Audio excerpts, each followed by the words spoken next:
মানব ইতিহাসের সহস্র বীর বাহাদুর যোদ্ধার কাহিনী দাফন হয়ে পড়ে রয়েছে, যাদের বাহাদুরি এবং শক্তির কাহিনী শুনে আপনার এবং আমাদের মতো মানুষের বিশ্বাস হওয়া মুশকিল হয়ে যায়।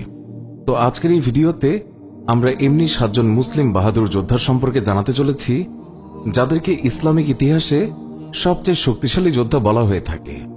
এই যোদ্ধারা এতটাই শক্তিশালী এবং বিচক্ষণ ছিলেন যে এদের সঙ্গে শত্রুপক্ষ লড়াই তো দূরের কথা, এদের নাম শুনলেই তাদের আত্মা কেঁপে উঠত।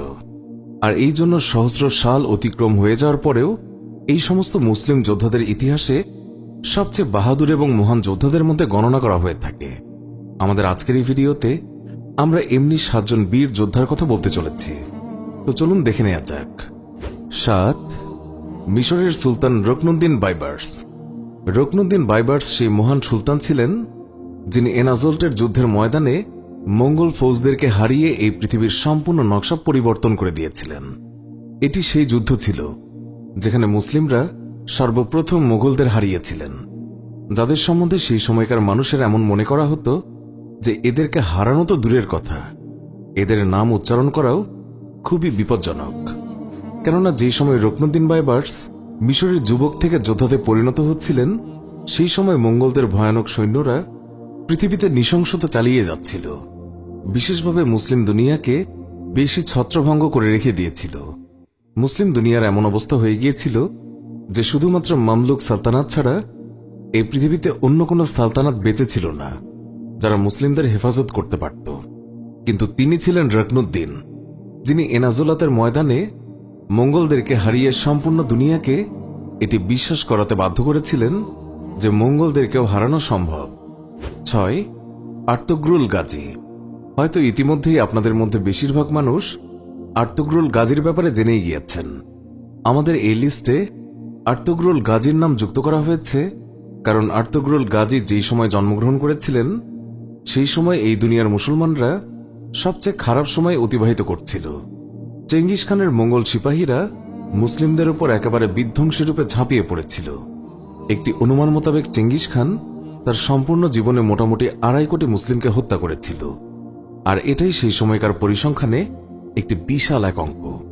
সেই আর্তুগ্রুল গাজী ছিল যার পরিশ্রমের কারণে তুর্কিতে অবস্থিত ছোট ছোট কাবিলাগুলো একত্রিত হয়ে মঙ্গলদের এই জুলুমের অত্যাচারের বিরুদ্ধে তারা একত্রে রুখে দাঁড়িয়েছিলেন। তারপর তাদের সামনের দিকে এগিয়ে গিয়ে আর্তুগ্রুল গাজীর ছোট পুত্র ইসওয়াল এই কাবিলার বুনিয়াদ রেখেছিল, যেটিকে ইতিহাসের পাতায় উসমানিয়া সালতানাত বলে জানা যায়। আর এই সালতানাত 600 থেকে 700 বছর পর্যন্ত রাজত্ব করেছিল। সেই সময় শত্রুপক্ষের এমনটি সাহস হতো না যে তারা মুসলিমদের গায়ে হাত লাগাবে। 5, মুক্তার আল সাফাকি। তিনি এমন একজন যোদ্ধা যার নাম তারিখের পাতা থেকে ভুলিয়ে দেওয়া হয়েছে, যার বাহাদুরির সামনে লক্ষ লক্ষ লস্করও আসতে ভয় করত, আর যার সম্পূর্ণ মুসলিম জাতির উপরে বিশাল বড় দয়া রয়েছে। দয়া এই জন্য রয়েছে যে তিনি নবীর নওয়াজে ইমাম হোসেনের হত্যাকারীর বদলা নিয়েছেন। মুক্তার আল সাফাকি নামটি হয়তো আপনি প্রথম শুনলেন। এই ঘটনা আজ থেকে 1400 বছর আগের, যখন আল্লাহর নবীর নওয়াজে ইমাম হোসেনকে কারবালার প্রান্তরে 3 দিন পর্যন্ত ক্ষুধার্ত পিপাসিত থাকা অবস্থায় শেষ পর্যন্ত শহীদ করে দেওয়া হয়েছিল। তখন সেই মুক্তার আল সাফাকি তিনি একমাত্র ব্যক্তি যিনি এগিয়ে গিয়ে ইমাম হোসেনের হত্যাকারীদের বেছে বেছে প্রতিশোধ নিয়েছিলেন। তার সম্বন্ধে এমনটি বলা হয়েছে যে তাকে দেখা মাত্রই শত্রুপক্ষের রক্ত হিম হয়ে যেত, আর এই জন্য ইতিহাসের পাতাতে তার নাম একজন বিখ্যাত যোদ্ধারূপে মনে রাখা হয়েছে। 4, তৈমুর লং। তৈমুর লংয়ের জন্ম 9 এপ্রিল 1336 খ্রিস্টাব্দে বর্তমান সময়ের উজবেকিস্তানে হয়েছিল। নিজের খুব সুন্দর রণনীতি এবং বীরত্বের কারণে তৈমুর লং একটি নিজস্ব সালতানাতের স্থাপন করেছিলেন। আর একদিকের সীমানা ছিল হিন্দুস্তানের দিল্লি, আর দ্বিতীয় দিকের সীমানা ছিল দ্য গ্রেট অটোম্যান এম্পায়ারের সীমানার আগ পর্যন্ত। তৈমুর লংয়ের জন্য বলা হয়ে থাকে যে তার সামনে বড় বড় যোদ্ধারা পর্যন্ত হাতিয়ার ফেলে খাড়া হয়ে দাঁড়িয়ে থাকত। তিনি তার জীবনের সহস্র যুদ্ধ করেছেন, কিন্তু মৃত্যুর আগ পর্যন্ত তিনি একেবারে অপরাজেয় ছিলেন। 3, সালাউদ্দিন আইয়ুবী। সালাউদ্দিন আইয়ুবীর নাম তারিখের সেই যোদ্ধাদের সঙ্গে নেওয়া হয়েছে যাদেরকে বীরত্বের সঙ্গে নরম হৃদয়ের বলে মনে করা হয়। আর ইতিহাসের পাতায় সালাউদ্দিন আইয়ুবী এমন একজন শাসক ছিলেন যিনি মুসলিমদের পাশাপাশি ইশাকদের কাছেও একজন হিরো ছিলেন। আপনাদের জানার জন্য বলে রাখি যে সালাউদ্দিন আইয়ুবী সালতানাতের স্থাপনা করেছিলেন, আর সেই সালতানাতকে দ্বাদশ শতাব্দীতে মহান সালতানাতের নাম অনুসারে জানা যায়। সালাউদ্দিন আইয়ুবীর শাসনামলে মুসলিমরা সেলিবিদেরকে পরাজিত করে বাইতুল মুকাদ্দাস মানে যেটি মুসলিমদের কিবলা সেটিকে বিজয় করে নেয়। সালাউদ্দিন আইয়ুবীকে ইতিহাসের পাতাতে খুবই সুন্দর এবং নরম হৃদয়ের শাসক হিসেবে মনে করা হয়। 2. খালিদ বিন ওয়ালিদ। খালিদ বিন ওয়ালিদ এমন একজন যোদ্ধা ছিলেন যিনি তার সম্পূর্ণ জীবনে একটি যুদ্ধেও হারেননি। আবু বকর সিদ্দিক রাদিয়াল্লাহু তাআলা আনহু তার খেলাফতে তিনি মুসলিম ফৌজের কমান্ডার হয়ে কাজ করেছেন। সেই সময় তিনি আরবের একটি বিস্তীর্ণ ভূমিখণ্ডকে জয় করতে সক্ষম হয়েছিলেন, এবং সেই সময় তিনি যেই সমস্ত ভূখণ্ড জয় করেছিলেন সেগুলো এখনও মুসলিমদের অধীনে রয়েছে। তার বাহাদুরি এবং বীরত্বে মুগ্ধ হয়ে রাসূলুল্লাহ সাল্লাল্লাহু আলাইহি ওয়াসাল্লাম তাকে সাইফুল্লাহ মানে আল্লাহর তরবারি উপাধিতে ভূষিত করেছেন। খালিদ বিন ওয়ালিদ কতটা বাহাদুর যোদ্ধা ছিলেন তার অনুমান আপনি এই কথা থেকে করতে পারবেন। তার কমান্ডার বাহিনীর মুসলিম সিপাহীদের মধ্যে এমনটি ধারণা হয়ে গিয়েছিল যে আমরা যে কোনো যুদ্ধেই জিতব, সেগুলো সেনাপতি যদি হয় খালিদ বিন ওয়ালিদ। আর এই জন্যই মুসলিমদের ইমানের বেশ ঘাটতি হয়ে যাচ্ছিল, আর সেই কারণেই শেষ পর্যন্ত উমর রাদিয়াল্লাহু তাআলা আনহু তাকে কমান্ডারের পদ থেকে সরিয়ে দেন। খালিদ বিন ওয়ালিদ বৃদ্ধ হয়ে গেলেন, কিন্তু তখনও তিনি কোনো যুদ্ধেই শহীদ হলেন না।